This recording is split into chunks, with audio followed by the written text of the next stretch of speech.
Okay, we're live. Part of why I wanted to talk about this is actually because of this challenge of the week, 1,000 push-ups, but more about like the general, the buzz, the energy in the dojo this first month and second month.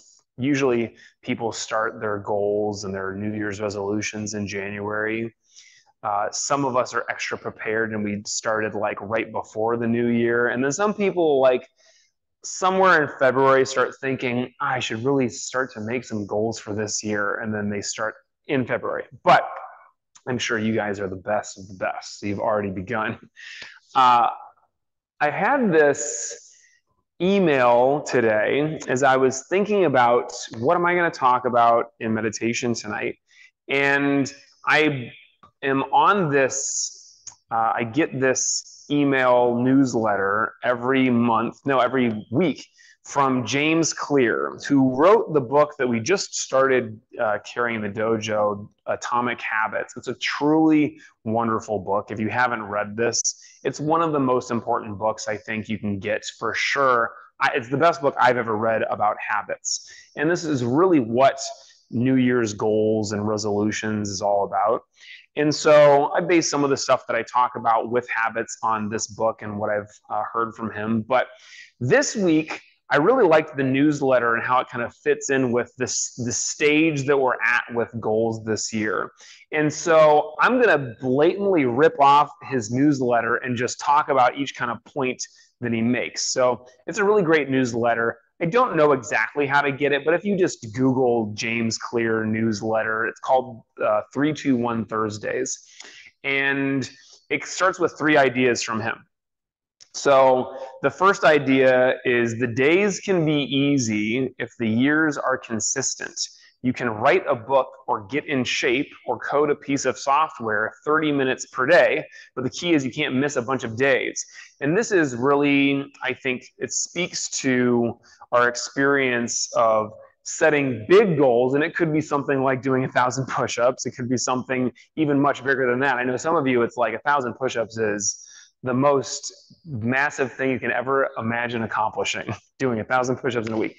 But maybe you're thinking of something else. I'm trying to write a book, for example. I'm not actually trying to write a book, but let's just pretend that I am. Someday I will. And I think this is a really wonderful example because when you write a book, a full-on, I don't care if it's fiction, nonfiction, but it's hundreds of pages long. It really takes something to get there. And I think what happens to most people is they start and they're like, this is going to be great. I'll tell you guys a short story. I did start writing a book once, and I actually have a couple of great ideas that I really want to put into a book that is more about martial arts practice and meditation and all of this. But I was like, let me start with this dumb idea because I just thought, let me just get in the habit of writing. So I'm like, what am I going to start with? Let's start with this thing that's just been floating around in my head because I think that enjoying food is a really great way to be mindful. So the name of this book was Food is Delicious. And it was just a memoir of my experiences really enjoying food. I wrote 2 pages of this thing and I read it and I was like, this is the dumbest content. Nobody will be interested in this. I'm not interested at all, so I know nobody else is. But this is, I think, the experience that a lot of people have. They start to write a book or they start to do something big like that. They get a little bit into it. They look at what they've done and they're like, this is not going well. And then they just quit, like I did. Now, I used to be absolutely a quitter. I quit everything. I quit more things than I started. But after starting martial arts, and in particular, after starting my meditation practice, I hardly ever quit anything. So this was an anomaly for me, which is why I can talk about it. But most of you know my first goal was to meditate every day. And I started this when I was 17 years old. I think I was 17 when I actually went to the first meditation class with Mike Sifu in Michigan. And he was talking about the benefits of meditation and said some great sounding deep stuff. And he was like, if you're going to do this, you really should be meditating every day. And I was like, yes, I'm going to do it. And I set this goal. It was right around the new year. And I said, I'm just going to meditate every day this year, and that's going to be it. And I did it. And I surprised myself. And I got to the end of it. And looking back on a year of meditation, of meditating every day, is really substantial, especially for me at that age. It completely changed my life. As dramatic as that sounds, it was more dramatic because I had never done anything like that before. I had never really decided I'm going to do something and then actually stuck with it every single day for an entire year. So let's look at this idea of 1,000 push-ups, which a couple of people were asking about / complaining about in the beginning of class. 1,000 push-ups is meant to be hard. It is actually meant to sound like too big of a number, because if it was do 5 push-ups a day, some people I'm sure would think, I don't know if I can do that. And I get it. Push-ups are hard for some people and you have to train up to it and all that. I'm not asking for, perfect push-ups on your knuckles from your toes, just whatever push-ups you can do. And doing 5 a day, getting to the end of the week and having done 5 a day, you're like, okay, I guess I did that. It was too easy, so I don't know what the point of it was. But if you get to the end of the week and you've actually done 1,000, you look back on that and you think, wow, at the beginning, I thought, in fact, I was sure I would not be able to do it. And then you actually do it. And then you realize I can do incredible things.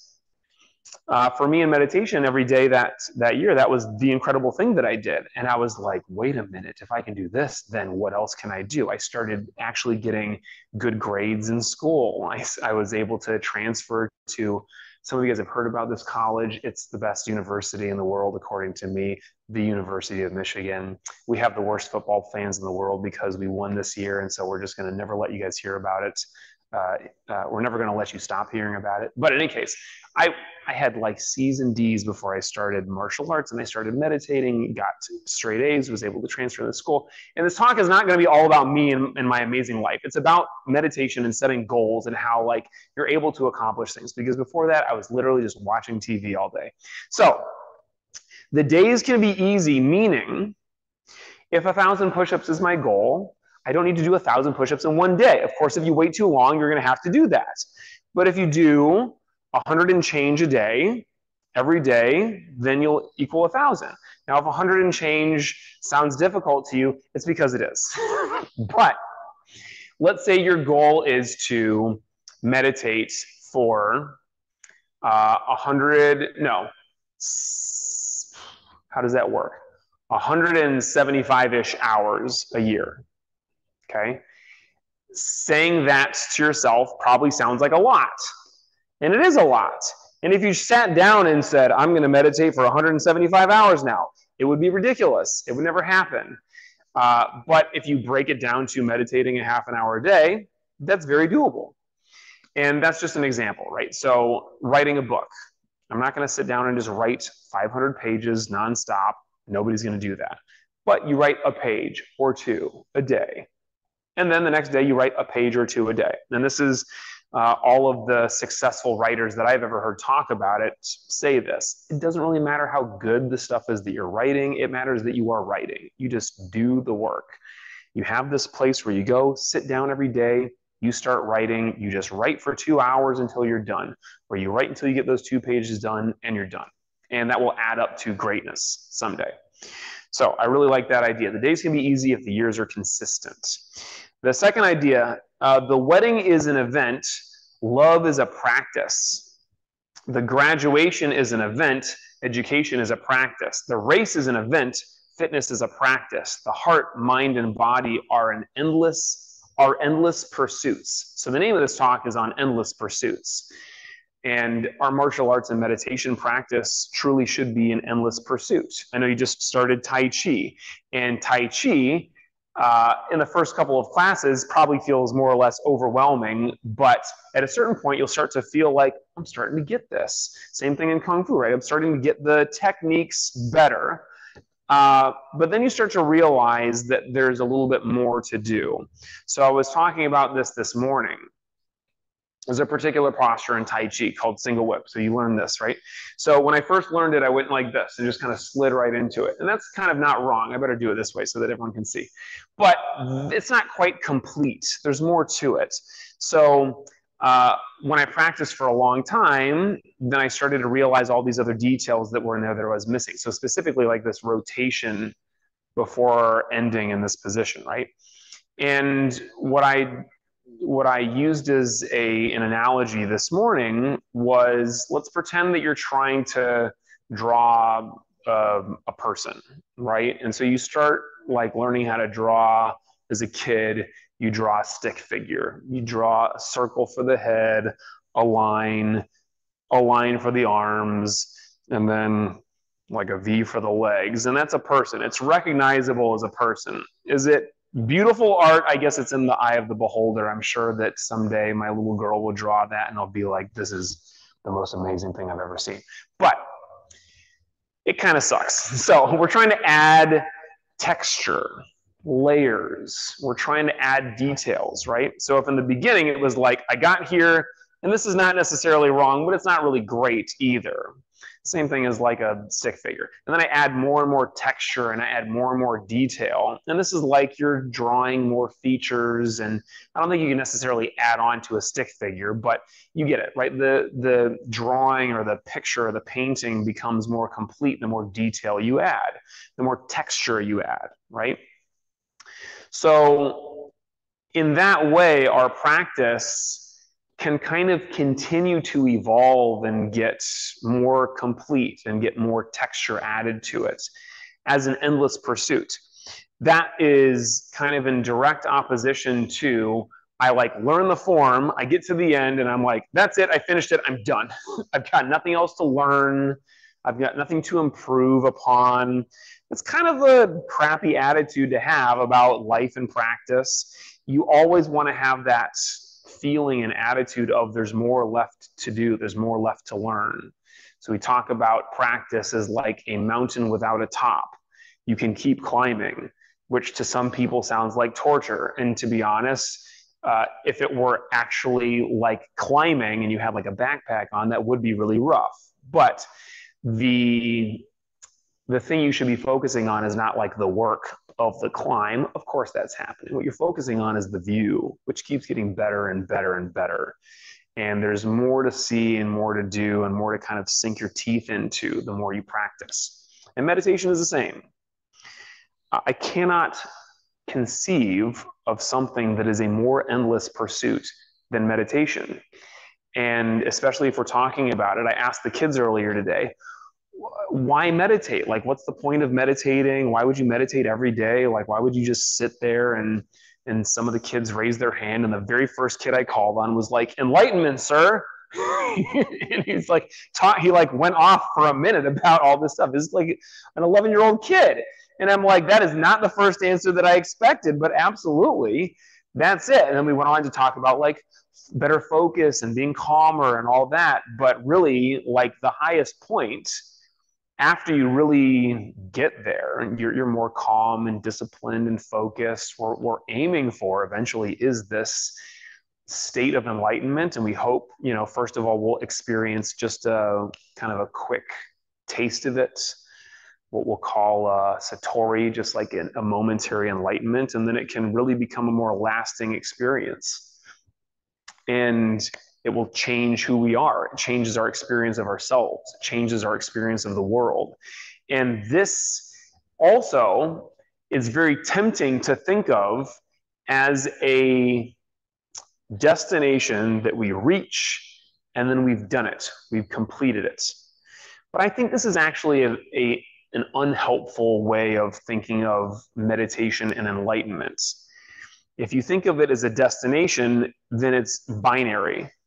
Your experience is either I'm not there yet, or very unlikely, but maybe someday, I'm there, I did it, I'm done. Now, I think if you actually became enlightened, whatever that means, you would kind of have the experience of, oh, I'm sure I still have more left to learn, more to practice, more to improve. You would also have the experience of, oh, I didn't have anything to improve in the beginning. I was already always there. I just had to kind of recognize it in myself. And I think instead, thinking of meditation and enlightenment as a journey where the destination is not the point, it's the journey that is the point. It is the climbing of the mountain and the ever, improving view, or sometimes the view that gets bad when you have to go down to a valley and then get back up. But this is the endless pursuit of meditation. The work, the sitting itself is kind of the goal. If we think of it like I have to get to a certain point with our practice, with our meditation, then again, we feel like we're not there yet. We feel like we're not enough yet. And that limiting feeling and that limiting experience of ourselves really is limiting and kind of unhelpful. So I try to think of it more like that. I'm on the journey and I'm exactly where I'm supposed to be. The next third idea from James Clear, the obvious way to buy back your time, I really like this idea, buy back your time, is to pay someone to do something for you. Pay the mechanic to change your oil or a dry cleaner to press your suit. The less obvious way to buy back your time is to say no. Passing on a promotion might buy you more time with family. Declining the dinner invite might pay for the time you need to exercise. We buy back our time not only with the money we spend, but also with the opportunities we decline. The more clearly you know how you want to spend your days, the easier it becomes to say no to the requests to steal your hours. And time is the most finite resource we have. It is the only truly limited thing that we have in our lives. We know that it's going to come to an end at some point. So being able to say no, being able to set your priorities is really important throughout life. Some of you are like, yeah, I really don't have that 5 minutes a day to meditate. I'm trying to buy back that time to do something really important. I mean, I've been watching this show on Netflix that is just incredibly important that I finish. I cannot take that 5 minutes of break. And you need to fix your priorities. And I'm in the same boat. We all have stuff that we're doing that we know really we could be kind of buying back our time and using it for something better. So with meditation, that's the obvious example. You guys that are here and watching this meditation talk, you're probably not the ones that I need to talk to as much about it, but there's something else in your life for sure that's a priority that you're not really treating as a priority because, you know, of the way that we feel pulled in one direction or the next. And with our goals, this is sometimes what's going to happen. I think the more that we start to kind of get into in life, the more that we are up to and the more that we're accomplishing, the harder it is to find that time and to find that energy and that space to set aside for these goals. And so you might be running into a little bit of a wall with your goals this year. And you might need to start thinking about, how am I going to buy back that time? What can I set aside? What can I say no to? What can I kind of spend less time doing so that I can really make the time for this thing that I want to do? So, of course, meditation is an easy one to talk about in meditation class. You know, if you're like, I'm meditating for 10 minutes a day, but this year I really want to make it 15 or 20 minutes. Where can I find that 15 or 20 minutes? I'm positive that you are smart enough, you're capable enough to find this time. I don't know what it is. It might mean that you actually just wake up earlier or go to sleep later. It might mean that you spend that 15 minutes less watching TV, whatever it is, but you can find it. I think the harder part sometimes is that energy buyback. So the time is kind of easy to measure, but energy is tough. You might get to the end of the day and not really be feeling like you can meditate. Or you might wake up, it's first thing in the morning, and you're thinking, I know that I said I was going to get up and do this, but I'm so comfortable and it's so easy to just press snooze and give myself 10 more minutes. That I think is a perfect example of the most tempting things in our life really taking away from what is truly important to us. My Sifu said it like this: sometimes you have to set aside or kind of get over what you like or what you wish so that you can really get after what you love or what is really important to you. So when we're tempted and kind of pulled to do what's easy in the moment, remember, this is not really what our highest self wants. I'm a big fan of, with enlightenment, fake it till you make it, because you can act in the way that you know your highest self would act, or that you can guess that your highest self would act. And in that moment, it's like you're already enlightened, and kind of you are. So if it's something as simple as not pressing snooze, getting up on time, doing the things that you're supposed to do, meditating in the morning, then you are kind of in that moment enlightened. And you should allow yourself to feel that, really allow yourself to experience what it's like to actually be in touch with your highest self. And sometimes you're tired, but just remind yourself this is really energizing to connect that to what it is that you truly love and what's important to you in your life. So those are all the things from James Clear. Two quotes from others. This is from Viktor Frankl. I can't get a quote from Viktor Frankl without reading it. He wrote the book Man's Eternal Quest. Is that it? Can you please go get the... Oh, Man's Search for Meaning. That's it. Somebody else wrote Man's Eternal Quest. Man's Search for Meaning. So he spits some wisdom in this book. This quote is, "Everything can be taken from a person, but one thing, the last of the human freedoms, to choose one's attitude in any given set of circumstances, to choose one's own way." This is written from the perspective of a Holocaust survivor who was able to get some semblance of sanity and, deal with that set of situations or circumstances and come out kind of empowered and feeling like a better version of himself. I generally try not to talk about the Holocaust during meditation. I feel like it is a little bit of a downer. I'll talk about something just slightly less depressing, being a prisoner of war in a different war. And I can't remember who this was, but it was a person who was a prisoner of war for some time. It was a couple of years, let's say. And the way that he kept his sanity, this is allegedly a true story, was he would visualize playing golf every day. And he had his local golf course, and he would actually imagine himself taking his bag, his clubs, walking out to the course, and he would see all the details of this game from the first shot to the last. And he would imagine himself, sometimes he'd slice the ball, but he'd kind of get it back into play, and he'd play a great round. And he tried to visualize with all of this detail, down to the blades of grass, this round of golf. And that helped him to survive his ordeal, that helped him to stay sane. And he actually got out of prison. He was returned home. And one of the first things he did was grab his clubs and go out and play that course that he had played so many times in his head. And he shot better than he had when he became a prisoner.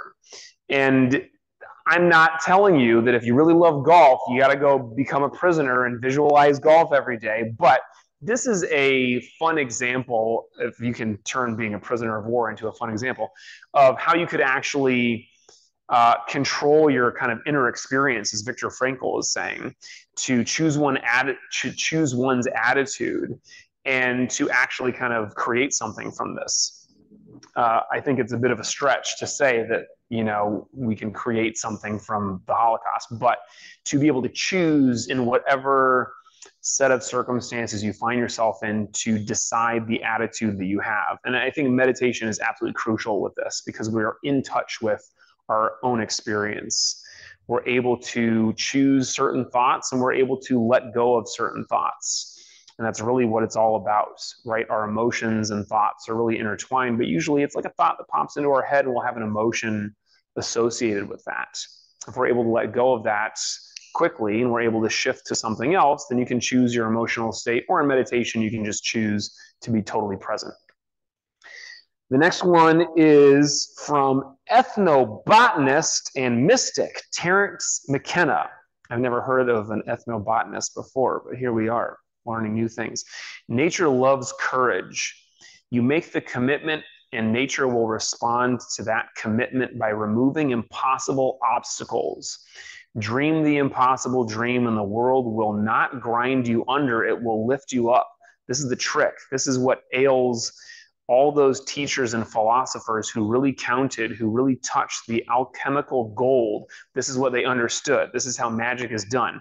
By hurling yourself into the abyss and discovering it's a feather bed. I like that. And this is what setting goals at the beginning of the year, including those untouchable goals, those things that really seem unreasonable, can feel like hurling yourself into the abyss. And maybe there's a feather bed waiting for you there. Maybe it's like a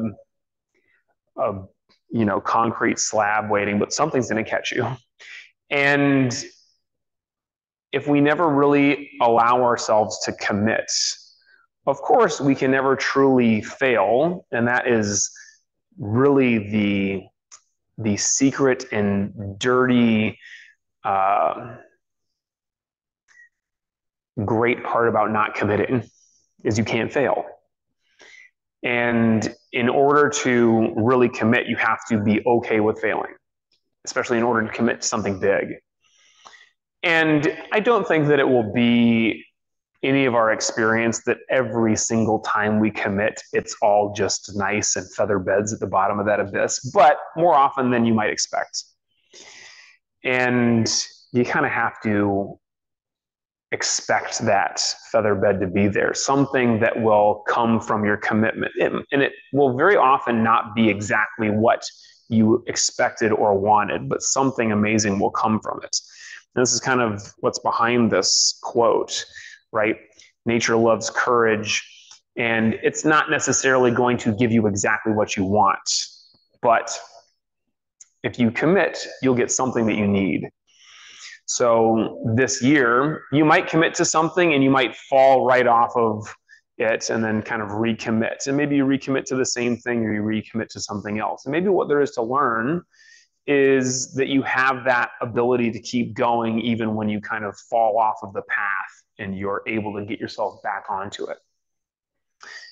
It finishes with a question. It says, artist and educator Corita Kent had a set of rules she often shared with her students. One of them read, there is no win and no fail, there is only make. What are you making today? It's kind of related to what I was talking about. If you try to create art, it might look like a stick figure to some people. It might look like a beautiful something to somebody else. You have made something. And in that, whether that feels like a failure or it feels like a tremendous success, there is life, there is growth, there is some kind of a great experience that we can really kind of feel buoyed up by. And it's the same thing in class. It's the same thing with meditation. You know, you're sparring with somebody and you try to punch them and you miss them completely. And the gut reaction is to say, oh, that means I failed. But really what happened is you learned from that. You learned one way to not throw a punch. They punch you. You learn one way to not get out of the way. And when we sit to meditate, you're going to learn so many ways to not meditate. That's usually what meditation feels like. What this is, it's working in some ways, but it in some other very real ways I need to kind of tweak this thing. And that's wonderful. The act of sitting and committing to this meditation can feel like you are throwing yourself into an abyss. And maybe at the end of it, you're landing on a feather bed and it felt really nice. Maybe you open your eyes at the end and it's like, yeah, this is what meditation is all about. I'm feeling calm. I feel great. Maybe you land on a concrete slab and at the end of it, you're like, I don't know what that was, but I'm pretty sure it was not meditation. You were just sitting there stressing the whole time. You had all these thoughts in there. Guess what? Either way is still meditation because you sat. You did it. You committed to it.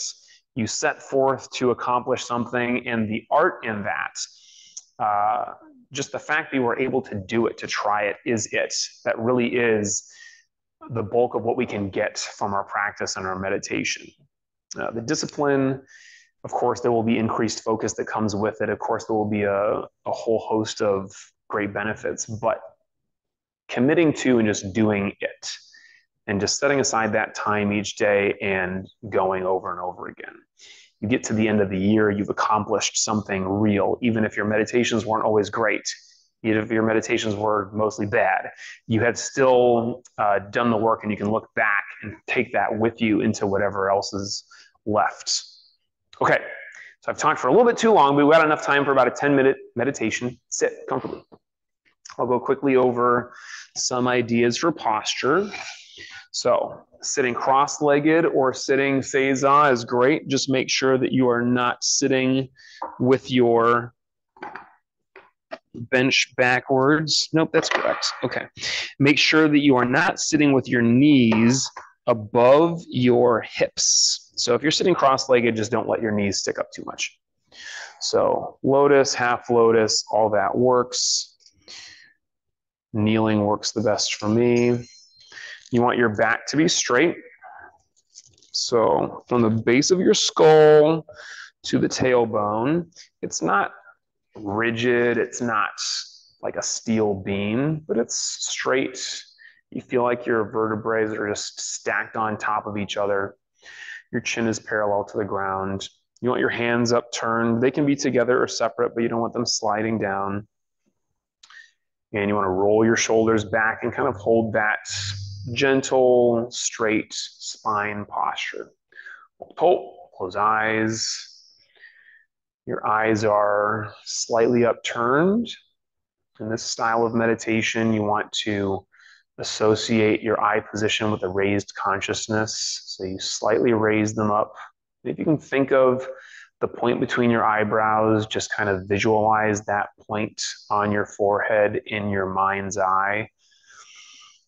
Your eyes will naturally raise to that position. And if you're feeling like your eyes are crossed, maybe you're actually getting a headache or something, then you can try to just look at a point out in the distance that's above your head. That should give you the same position you want for your eyes. From here, relax and watch the breath.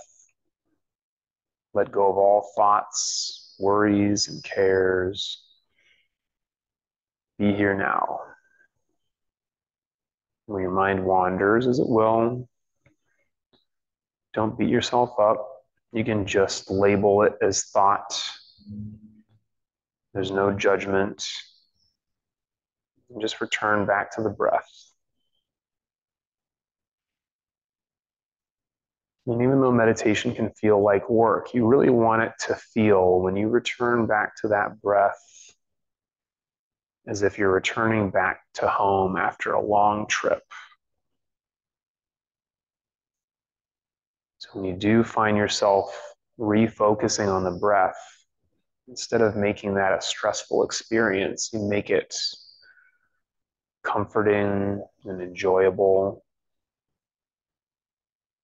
And that's going to reinforce that habit of returning to the breath.